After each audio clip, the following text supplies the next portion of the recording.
I worked for the British Foreign Office. I became a British ambassador. I was a British diplomat for 20 years. I was always very patriotic to be British. I was very, very proud. I remember when I first became a British ambassador and first went out in my own flag car with the Union Jack flying on the front as the ambassador, you know, I had a lump in my throat. It was a proud moment for me. It was only 6 months after that I discovered that in the country where I was ambassador, we and the Americans were shipping people in order for them to be tortured. And some of them were tortured to death. Now, as you may imagine, my worldview changed. It was at the same time, about a month later, we invaded Iraq against the will of the Security Council. Not just without permission of the Security Council, but in the full knowledge that if it had gone to the Security Council, we would have been voted down.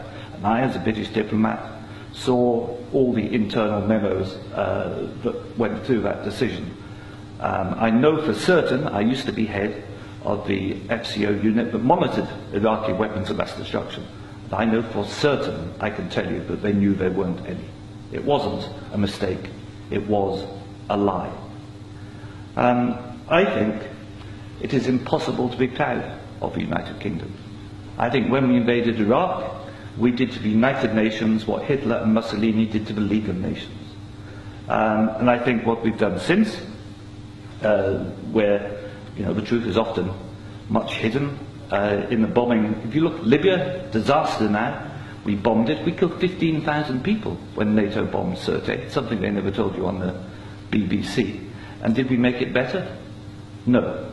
I saw in Uzbekistan, I saw the gas contract signed by Enron and a company called Unocal, which George Bush Sr.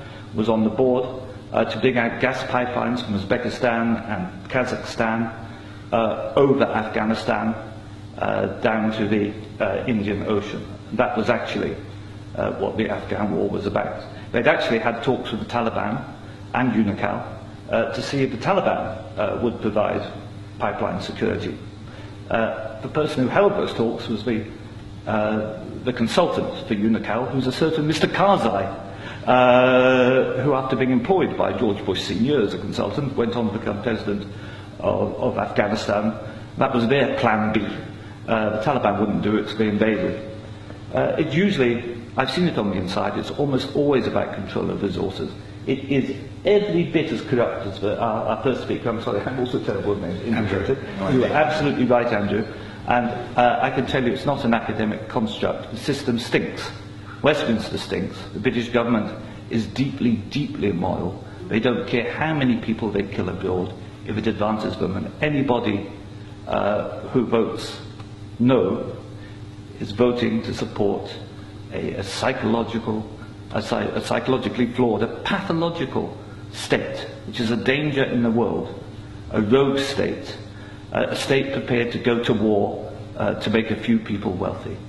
That's why I say it's not possible to be a decent person and vote no, and we shouldn't be ashamed to say that.